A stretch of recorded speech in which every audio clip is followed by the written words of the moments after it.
moose was just coming through the woods over here to my left. A white pine tree, about this big around, just snapped off in the wind and is hung up in another tree.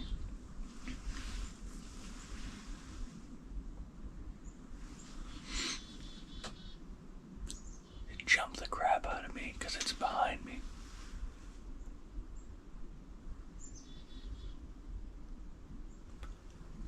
I'll have to show you guys when I walk out.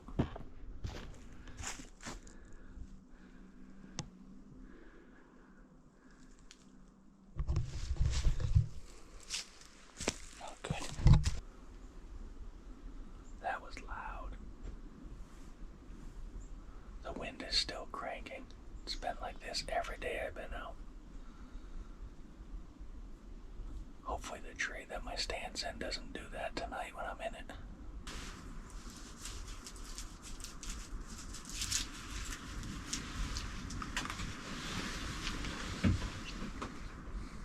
You guys got snacks and I got cough drops. I can't kick this cold.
The big 10-pointer.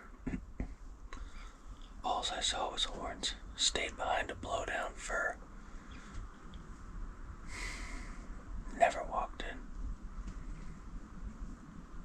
It was too close. I didn't want to grunt or do the bleat call. I've never seen him cross that close. He was only 25, 30 yards in front of me. There's nothing I could do. All I saw was some white on his neck and horns. Had no shot.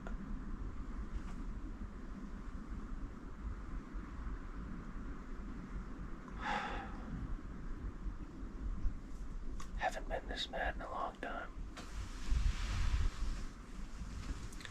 Ton of time. Come out and do this. You stood 4 feet too far to the right. It's getting old. It's now the next day, and I've taken time to reflect on this hunt, mistakes that were made, and things I can learn from. It's one thing to go hunting and not see anything, but to see your target buck standing 4 feet into the woods and not be able to get a shot off, it can really put you in a bad mood. However, not even 24 hours later, I'm already excited to get back in the woods and to go after my target buck or a doe to fill my doe tag. No matter how frustrated I am, I'll always be back in the woods getting after it. Don't let the times when you're frustrated keep you from this amazing sport. I have not filled my tag in 3 years, but opening day is still like Christmas morning. And there's nothing more than I want than to harvest a buck in the presence of my dad and for you guys to enjoy. Hit that subscribe button. We'll see you guys on the next one.